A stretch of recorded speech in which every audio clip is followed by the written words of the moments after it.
Bueno, bienvenidos a una nueva clase teórica de análisis de producto. Hoy nos toca la dimensión de análisis formal, simbólico y comunicacional. Para comenzar, en general estas placas quizás intentan ser más conversacionales. A mí me gustaría que cuando le estén mirando a la teórica puedan tomarse unos segundos para pensar en qué creen ustedes que dicen estos productos, ¿no? ¿Qué es lo que están queriendo decirnos a la hora de ver estas imágenes que en este momento les estoy mostrando?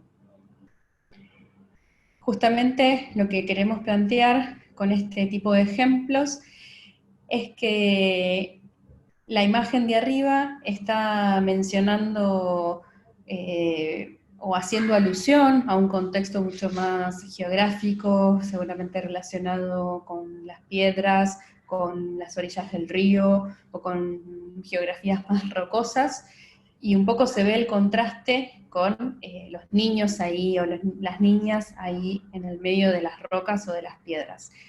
Justamente este juego que se da con este producto es algo que muchas veces vamos a ver en los productos industriales o de otra índole también, y es este juego entre lo que soy y lo que digo que soy y lo que te hago creer que soy o te estoy queriendo comunicar o dando como mensaje. Fíjense que en la imagen de abajo tenemos un uso morfológico de una forma parecida, en donde vemos como las formas estas meovoides parecidas a las rocas, el color gris, la textura, y pareciera que estamos entre caminar sobre rocas o caminar sobre pomponcitos de algodones, ¿no? Como que no queda muy en claro si eso es cómodo, si no es cómodo. Probablemente en la imagen de arriba, donde vemos a las chicas, si no estuviesen las chicas, ¿qué pasaría? ¿Qué creeríamos? ¿Qué veríamos si no estuviese la imagen de las chicas ahí descansando? Quizás pensaríamos que son rocas, o pensaríamos que son, si nos acercamos mucho y vemos la textura, bueno, sí, de fieltro, se parecen a las rocas, pero hay como pocos indicios de cómo me voy a sentir yo, o cómo voy a... cómo se va a sentir si yo lo toco, si yo lo uso, ¿no? Eh, Esto que les planteo es del indicio, ¿no? Es qué es lo que dicen los objetos, qué es lo que dicen los productos, qué dicen de sí mismos. Vamos con otro ejemplo. ¿Qué dicen de sí mismos los productos? En este caso, estamos viendo un juego parecido pero distinto u opuesto al que estábamos viendo en la placa anterior. En este caso lo que estamos viendo es un juego entre lo duro y lo blando, una vez más, ¿no? Hago referencia a una estética, a un confort, a una textura que está asociada a lo blandito, a la tela, a lo mullido, mientras que en realidad estoy haciendo productos, en este caso de mobiliario urbano que en realidad son de cemento y que van a estar expuestos a una intemperie que no es propia de los productos a los que hacen referencia. Y algo que me parece interesante recalcar en esta imagen es, fíjense los diferentes contextos de uso. Si bien los dos contextos de uso se ubican en la calle y en la vía pública, hay un contexto que está más relacionado creo que es el Teatro Colón, en donde vemos todo ese firuleteado, todo ese ornamento propio de esa época, en donde aparentemente, me da la sensación, y esto es una sensación personal y ustedes pueden disentir, este objeto que hace alusión a unos almohadones que hemos visto seguramente en las imágenes de los príncipes, de la realeza, de París, este objeto que hace reminiscencia, que hace referencia a esta época, al lado de un contexto que también hace referencia a esa época, aparentemente queda incluso mejor puesto, mejor colocado, más entendible, que quizás un objeto como este, puesto en otro contexto, que es de la vía pública, pero en el medio de la calle Corrientes, donde no se ven referencias a ningún otro tipo en ningún otro tipo de objeto o textura a ese mismo nivel, no sé, de ornamentación o de clasicismo que sí se percibe en el objeto. Entonces fíjense cómo el mismo objeto o los mismos objetos pueden empezar a jugar con lo que son, con lo que dicen, y no solo juegan con lo que son y con lo que dicen, sino que también interviene el contexto. Entonces lo que yo voy a interpretar de un objeto va a cerrarse cuando lo vea en ese contexto, o en el contexto en el que va a estar inmerso. Así es como llegamos a justamente dos definiciones de dos palabritas que me gustaría que a lo largo de esta dimensión de análisis podamos empezar a manejar: la dimensión de la denotación y la connotación. Lo que denota un objeto es lo que literalmente nos muestra de lo que es. Denota ser un banco, denota ser una silla. ¿Por qué? Porque hay un montón de características formales y de materialidad y de uso y de contexto, que ahora más adelante iremos viendo más en detalle, que nos dan la idea y nos hacen referenciar y entender a ese producto sin necesidad de ir a un manual. Cuando vemos un banco o una silla, sabemos que vamos y nos sentamos. Hay características de esa forma, de las zonas y de cómo están pensadas, que el usuario, que las personas interpretamos naturalmente, y las interpretamos porque conocemos formas antiguas que se refieren a esa misma forma, porque relacionamos colores, porque relacionamos materiales, porque relacionamos zonas y modos de uso. Y la connotación es lo que el objeto plantea como lectura subjetiva, ¿sí? ¿Cuál es la otra lectura que se hace? No solo la lectura de la funcionalidad es en la que opera un objeto, sino que los objetos también apelan a otro tipo de mensajes y comunicación. En los slides anteriores veíamos objetos, por ejemplo, lo de los bancos del grupo Bondi, que claramente nos referenciaban a sentarnos, incluso nos referenciaban a los sillones porque parecían almohadones, y sin embargo connotaban ser de una materialidad que luego cuando yo los tocaba o me sentaba, se contrastaba con la realidad. Porque esos objetos son rígidos, son de cemento, el capitoneo en realidad son orificios para que se escurra el agua.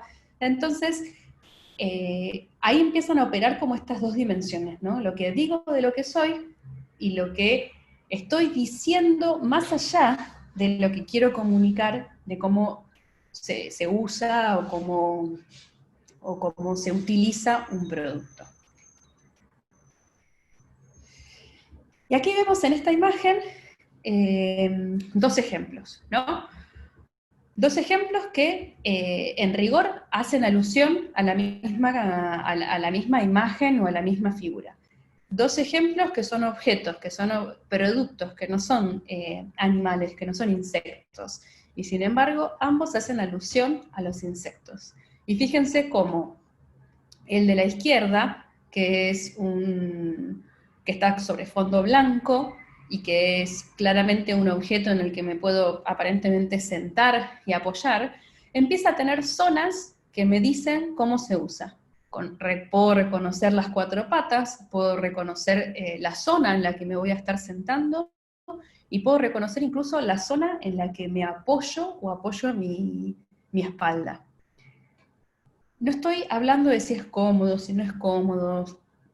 Vamos a dejar el análisis operativo funcional para el momento en que se hizo. Yo en este momento estoy simplemente haciendo un recorte desde lo que se comunica. Entonces, este objeto en la izquierda denota que es una superficie de apoyo o que es un objeto para el descanso de alguien. E incluso denota el cómo se usa. Me parecería bastante raro, o creo que nadie lo haría sin querer, el sentarse con la espalda sin el respaldo, ¿no? Sentarse como enfrente de eso que aparenta ser un respaldo.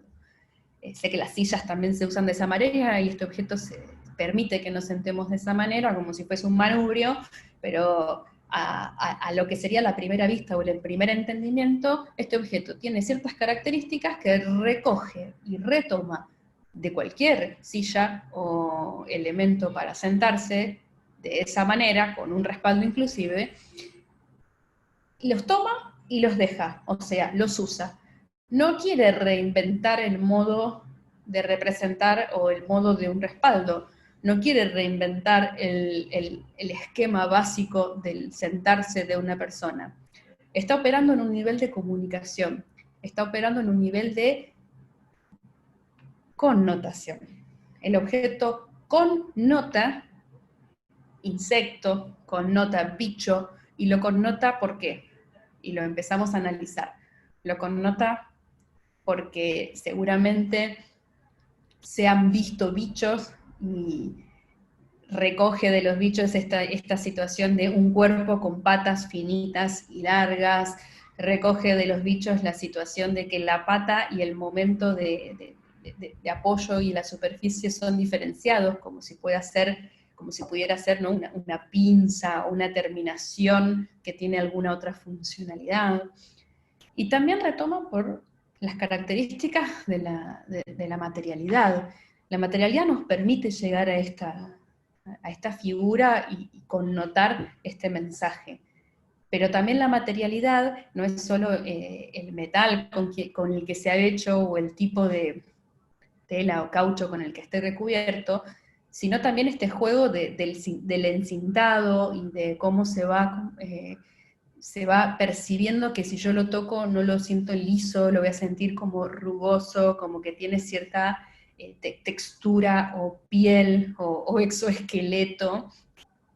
Y el color, no lo estoy viendo en rojo, no lo estoy viendo en fucsia, que podría, pero lo que connotaría sería distinto. Entonces, la selección del color, de la textura, de la materialidad, de la forma, están determinadas por aquello que quiero denotar y aquello que quiero connotar. Y hay algo que les voy a ir adelantando, que es que por más de que no quiera denotar y connotar algo especial, siempre voy a estar operando con la comunicación. Entonces, si no tomo decisiones que estén orientadas sobre qué quiero decir con este objeto, ya sea un mensaje mega altruista o un mensaje puramente funcional, lo que voy a obtener es un objeto que comunica y yo no pude decidir ni diseñar esa comunicación y mensaje. Y para ir cerrando con este slide, quiero ponerlo en contraposición con el ejemplo de la derecha. El ejemplo de la derecha, fíjense que también es un, ponele que bicho, insecto, aparenta ser una maquinaria o un reloj, o vaya uno a saber exactamente qué objeto es o qué producto es. Sin embargo, no es que está tomando elementos de los insectos y elementos de los productos para reconocerse como un producto distinto que hace reminiscencia a los insectos, sino que figurativamente pareciera que puse una maquinaria sobre el insecto, ¿no? Y traigo estos dos ejemplos para que entiendan cómo debe operar el diseño. Por un lado, tenemos una operación en donde yo tomo una imagen y la traigo o trato de traer a mi diseño o a mi producto, y por el otro lado, en el de la derecha, lo que tengo es el bicho en sí mismo, el insecto, e incluso genera mayores confusiones trabajar desde este lado de lo figurativo, ¿no? Si nos descuidamos o si lo hacemos demasiado abrupto y sin conciencia, lo que vamos a generar es mayor confusión, porque lo que vamos a generar es una falta de interpretación libre. Me quedan muy pocos elementos para una interpretación libre en este objeto. Veo un escorpión con un motor o unos engranajes encima, pero no se llega a percibir ni a un escorpión ni a un objeto específico. Y bueno, toda esta situación de cómo las personas percibimos y usamos los objetos, inevitablemente nos lleva o me lleva a plantearles la dimensión de la experiencia. ¿Por qué la dimensión de la experiencia? Porque el producto no termina ahí, porque vimos en los primeros ejemplos que si yo tengo un banquito que parece, qué sé yo, renacentista, o vaya uno a saber exactamente la época a la que hace referencia, al lado del Teatro Colón, lo entiendo, digamos, enmarcado en un contexto y lo que me dice o me está anticipando el interior de ese espacio al que voy a ingresar. Y por otro lado, si tengo el banquito en medio de la calle Corrientes, no es que está mal o bien, sino simplemente lo que me comunica es distinto, me genera un mensaje más abrupto, me genera un corte, me genera mayor tensión entre el contexto y el objeto. Ambos objetos es el mismo objeto, lo que cambia es el contexto. Y ese objeto, que es un producto, llega a la persona, llega a los usuarios a través de sus interfaces. Esa interfaz que vemos ahí en ese circulito rojo o naranja, esa interfaz es el punto de contacto con las personas, y no es solo visual, es también táctil, puede ser sonora, puede ser incluso desde el olfato, no sé del gusto, pero también. Esta interfaz es como a mí me llega, a mí como usuaria, me llega el producto. Cuando digo me llega, yo interpreto, conozco y me acerco a ese producto y lo comprendo a través de su interfaz. Si no tuviese la posibilidad de ver, lo voy a tocar y lo voy a recorrer, y esa textura y esa forma me van a contar a mí también de qué se trata.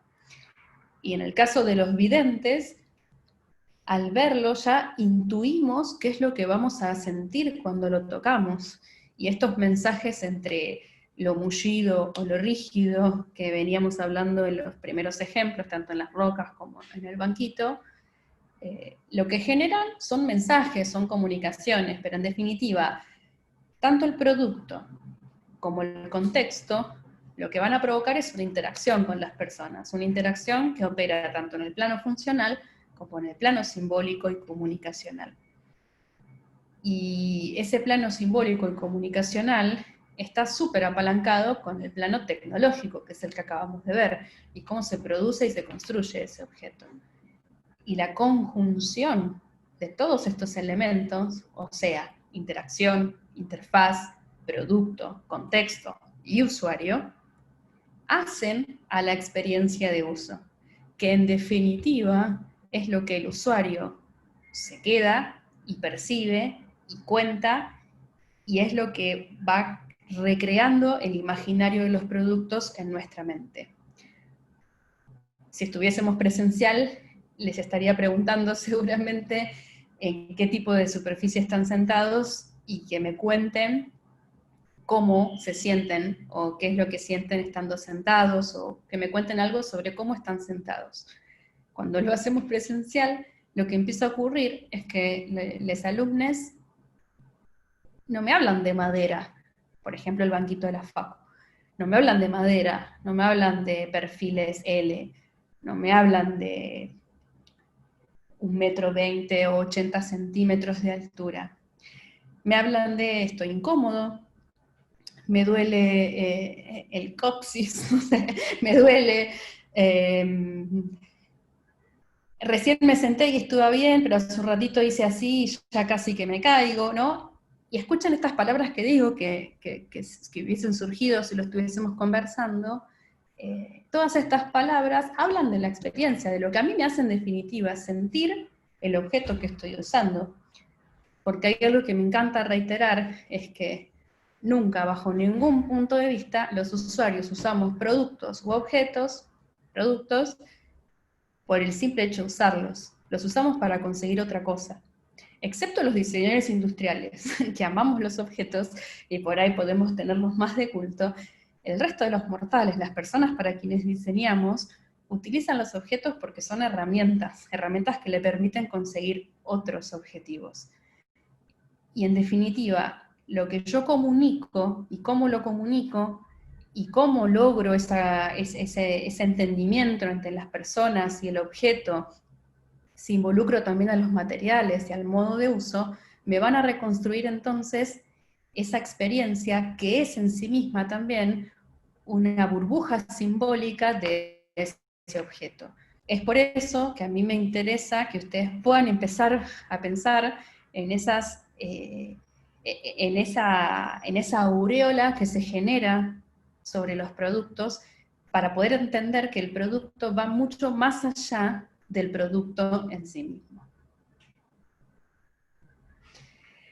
Y ahora un pequeño ejemplo de cómo les aconsejo que empecemos a pensar en esta experiencia, en estos mensajes y en esta comunicación. O qué pasa cuando no lo hacemos, y qué pasa cuando lo hacemos, pero no nos ponemos en el lugar de las personas que realmente van a estar usando los objetos. En el cuadrito de la izquierda lo que vemos son los familiares mirando un bebé con un juguete de estos que giran, que no me acuerdo el nombre, cómo se llaman, y les encanta, y qué linda, y la música, y los bichitos, y los animalitos, y es precioso el producto. Pero si nos ponemos a pensar en cuál es la vista que tiene el bebito, que en definitiva, aunque no lo compre, es quien lo usa, en el chiste, pero hay productos que responden a esto, el bebito finalmente lo que está viendo es la parte trasera de los bichitos que están girando en torno a la melodía. No ve las caras, no ve las orejitas, no ve nada de aquello que otros vemos y que en una vista axonométrica o de puntos de fuga sería súper interesante de ver en un mega render, pero es la vista del de afuera, es la vista desde el que no lo usa, no es la vista desde quien lo usa. Y bueno, ya que les comenté un poquito sobre la experiencia, podemos pasar a hablar entonces de lo que es la interfaz. Recién estábamos diciendo que la interfaz es el punto de contacto con el cual los usuarios percibimos y entendemos y comprendemos a los productos. Esta interfaz debe ser diseñada, y debe ser diseñada no por fuera del producto, sino que es parte y es inherente al producto. Y cuando nosotros lo estamos analizando, lo que podemos empezar a hacer es a entender cómo esa interfaz es específicamente diseñada para el entendimiento del producto. ¿Qué es lo que quiere el diseñador, o quiso el diseñador, que se comprenda de este producto? Que se denote, o sea, qué es lo que diga de sí mismo, y qué es lo que connote, a dónde me lleve, qué es lo que me haga pensar. En este caso tenemos un tratamiento, por ejemplo, con materiales diferentes, además de con formas diferentes, ¿no? Tenemos una concavidad roja y evidentemente mullida para expresar zonas de apoyo del cuerpo, ¿sí? Zonas de descanso, zonas de sentado. Una superficie convexa y rígida, e incluso hasta brillosa, que me muestra que ese objeto, o desde ese lado, puede ser tocado, pero no necesariamente usado, o no puede ingresar desde ese lado, o desde esa parte. Y por otro lado, ¿qué me está queriendo connotar? ¿Me está queriendo connotar silla de oficina? ¿Me está queriendo connotar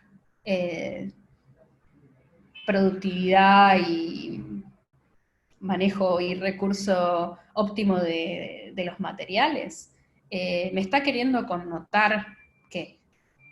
En particular, por lo menos me gustaría que ustedes tengan su opinión y lo piensen. Yo les voy a anticipar la mía, y la que entiendo que es también parte de la propuesta de valor de este producto, lo que se quiere connotar es una libertad de posiciones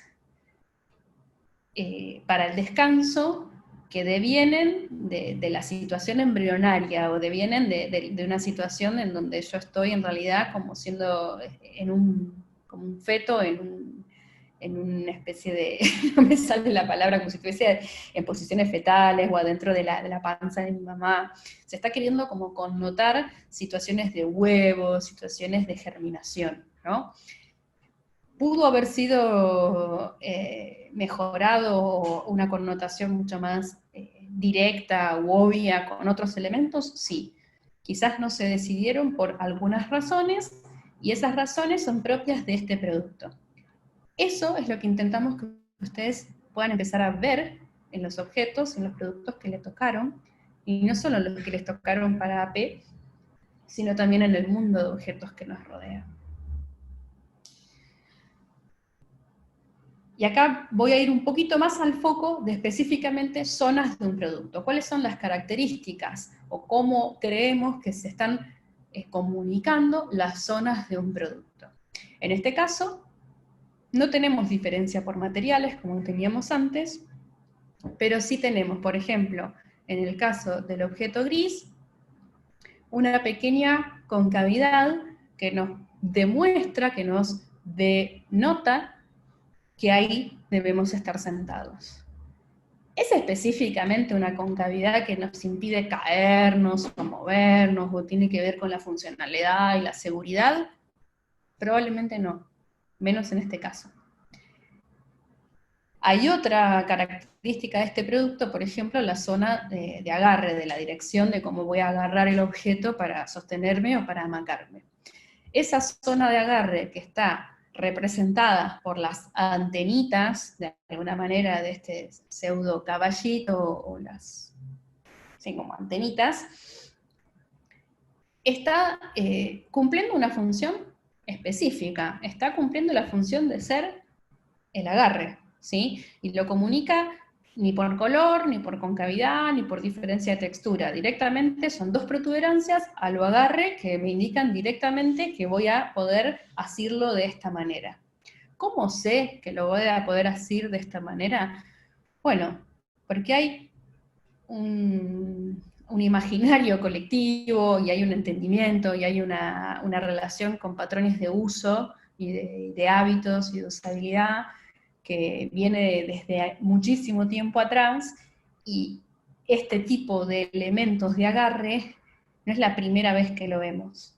Entonces, utilizar esos elementos que sabemos que son de entendimiento popular también es súper válido para un diseño, porque yo por ahí quiero probar otras cosas en este producto, pero no necesariamente cambiar los modos de agarre. Y en este caso, lo que se elige son una morfología de agarre bastante básica, que no tengan como dudas y que sea súper intuitiva para alguien que lo va a hacer sentado sobre este producto. Pero si nos adentramos en el campo de lo denotativo, perdón, de lo connotativo, lo que me connota en definitiva es algo bastante parecido al ejemplo del asiento negro tipo bicho. No sé qué animal es, no sé si es un animal, pero me da a animalito. Esto da, no sé, antenita, cuernito, el formato, da a animalito, y por ende puede ser también que ese tipo de mensaje y de comunicación lo que nos esté facilitando es el entendimiento o el agrupamiento de este producto en un universo de productos que tienden a tener ese tipo de mensajes. Y veamos el de arriba, que este sí es un gusano, no quedan dudas de que es un gusano, y es un gusano con todas las letras, y es tan gusano que la superficie de apoyo con el piso que genera el balancino, que genera el balanceo o la hamaca en este producto, y la superficie de asiento, que espero que se perciba porque está el nene sentado justo, pero se ve un poquito de la superficie de asiento, son elementos que se tuvieron como que adicionar o agregar al gusano, muy parecido al caso del escorpión con el reloj o el mecanismo encima. No se pudo lograr con este producto que las zonas tanto de apoyo como de agarre, como de apoyo del cuerpo, de apoyo del objeto en el piso, sean parte y propias de este diseño, sino que son superficies que se agregan a un gusanito, que no quedan dudas que es un gusanito. En ambos casos se hizo un trabajo específico sobre cómo denotar que soy lo que soy, o sea, cómo denoto como objeto que por acá hay que sentarse, que por acá hay que agarrarse, que hay que hacer este movimiento, y cómo connoto que soy un animalito. El gusano es un gusano, y así lo connota. Mientras que el otro recolecta cierta morfología y cierta composición para hacerme creer que es un animalito, pero sin dar datos específicos de qué animalito es. Y ambos, con este mensaje del animalito, se incorporan en un universo de objetos destinados principalmente para niñas, por ejemplo. Y acá vemos dos otros casos de interfaz y zonas del producto, ¿sí? En este caso, sí empiezan a aparecer las diferencias de color, empiezan a aparecer las diferenciaciones por color y por texturas y por materialidad. Fíjense cómo en ambos casos, un poco de casualidad, la superficie de agarre tiene un color distinto, el verde y el verde en otro caso. Los botoncitos rojos del ejemplo de más arriba, no sé específicamente para qué son, pero me demuestran, siendo un botoncito rojo y siendo iguales entre sí, que alguna funcionalidad similar deben tener. Las superficies azules que me están demostrando claramente que son como la superficie de protección entre la persona y el rodado que es verde. Podemos discutir si está bien o por qué justamente es verde, pero el rodado, que es el contacto directo con el suelo y no el contacto con el ser humano, tiene otro color distinto. Es verde, pero por lo menos por forma o por distancia empieza a tener cierta diferenciación desde la comprensión. Ahora, si nos ponemos muy específicos y pensamos de vuelta en la experiencia del usuario, desde los usuarios o las usuarias que lo van a utilizar, yo esperaría que un niño menor de 2 años reconozca intuitivamente que los colores se relacionan. Por ende, habría que probar este producto y probarlo con niños y sin especificarles o explicarles cómo se usa, si no van directamente a verde y verde, tocar rueda y tocar manubrio. Y por el otro lado tenemos como una especie de moto o de bicicleta, en donde también las superficies están bien diferenciadas y nos está marcando bien cuáles son los lugares de apoyo, los lugares de agarre, los lugares de asiento. Claramente no hay mucho que aprender. ¿Y por qué no hay mucho que aprender? Porque connota directamente a un objeto muy conocido que es usado de la misma manera que debe usarse este. No es una moto chiquita, pero se usa como una moto chiquita y ni el adulto no va a tener que aprender cómo un niño va a tener que utilizar este objeto. No hay tanto código de color que yo necesite, porque en definitiva la forma y la connotación del objeto hace reminiscencia a objetos que se operan de esa misma manera. Y por otro lado también tenemos no solo los productos, sino las estrategias de comunicación que son globales y que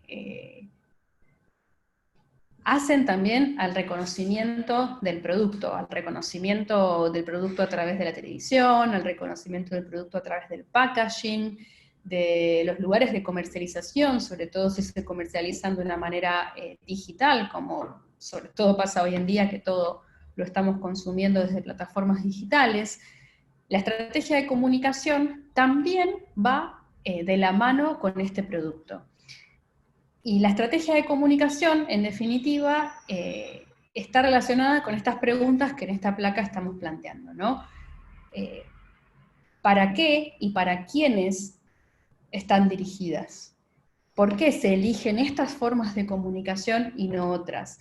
¿Por qué es este packaging? ¿Por qué es este logo? ¿Por qué es esta estrategia de comunicación? ¿Qué estamos queriendo decir? ¿A quiénes les estamos hablando? Tenemos aquí el caso de Rusty, también.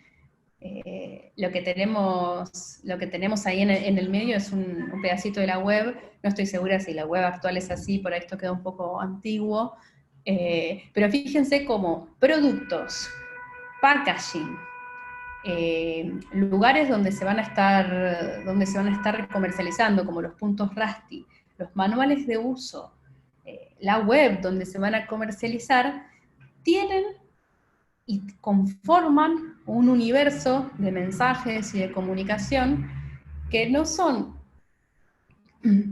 externos al producto, y no son externos a la experiencia, y no son externos ni ajenos al uso en sí mismo y cómo se aprecia ese uso de este objeto. Y después tenemos las componentes, que aquí en Rusty aparecía el manual, tenemos las componentes de comunicación y de mensajes que todo producto, o que algunos productos principalmente tienen, que son los manuales de uso, o las instrucciones de uso. Las instrucciones de uso, por ejemplo, en este caso, para colocar una funda de un sillón, creo, o cómo abrir una cama o un sillón cama, o qué hacer con la funda, no estoy segura bien de qué se trata el producto, pero son elementos de comunicación que pueden estar siendo parte de nuestros productos, y también son piezas o artefactos de diseño y van a comunicar. Instrucciones de armado, por ejemplo, si yo necesito, o si es un producto que es como para terminar de hacer en casa, las instrucciones del armado, y que el armado no solo esté diseñado el manual, sino que el armado esté diseñado desde el objeto en sí mismo, y que el objeto también comunique cómo se arma. Todas esas características son plausibles de ser analizadas y diseñadas. Y también tenemos una serie de mensajes y de comunicación que tiene más que ver con la calidad y la seguridad. Hay mensajes o estos logotipos que empiezan a aparecer que hacen a la comunicación del producto, porque nos comunican de qué materiales son, si son aptos para los niños o no, si son realizados aquí en Argentina, si tienen algún tipo de sello de calidad o indicador de que pertenecen a algún grupo selecto de productos. Entonces, estas características que también empiezan a veces a aparecer en los productos son plausibles, como dije recién, de ser diseñadas y de ser analizadas. Porque un producto que sea para menos de 3 años y no comunique desde el producto mismo que así es, puede ser peligroso en el mercado, o va a ser peligroso en el mercado porque niños de menos de 3 años lo van a utilizar y puede correr riesgo su propia vida.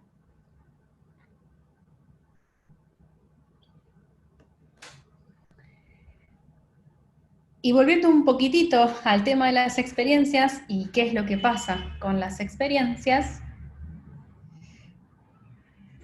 lo que les vamos a invitar a hacer es un trabajo en el que van a